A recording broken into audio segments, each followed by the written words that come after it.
Bonjour les adorateurs de l'éternel Yahweh, de l'éternel Jésus. Aujourd'hui, je viens vous parler de quelque chose de bien, je viens vous parler de l'adoration en esprit. Pourquoi je veux vous parler de ça? Parce qu'il y a un jour, nous étions dans une réunion des jeunes où quelqu'un avait posé la question de savoir c'est quoi adorer Dieu en esprit. Parmi nous, il y avait un jeune qui s'était levé et a répondu en disant que non, adorer Dieu en esprit, c'est prier en langue ou parler en langue. Là, directement, je m'étais inscrit en faux. Pourquoi? Parce que les parler en langue, c'est un des dons de l'esprit, car il dit il y a un seul esprit et multiplicité de dons. Aux uns, il leur donne le parler en langue, aux autres, le discernement, aux autres, la prophétie, aux autres, la parole des connaissances.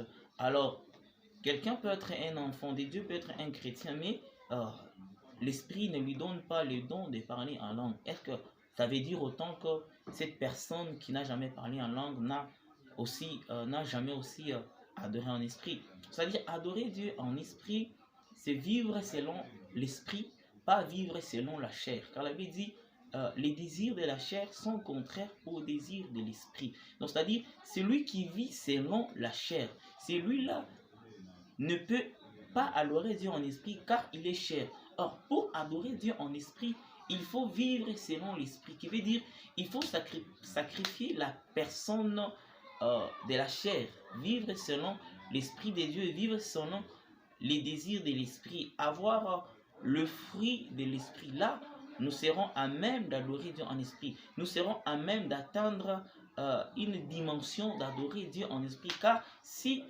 celui qui veut adorer, il est charnel, il vit selon la chair, c'est difficile que Dieu, qui est spirituel, puisse consommer son adoration. Alors, pour que Dieu puisse consommer l'adoration de quelqu'un, il faudrait que cette personne puisse vivre selon l'esprit, selon les désirs de l'esprit. Il faudrait que cette personne puisse sacrifier cette personne charnelle. Là, cette personne sera à même d'adorer Dieu en esprit.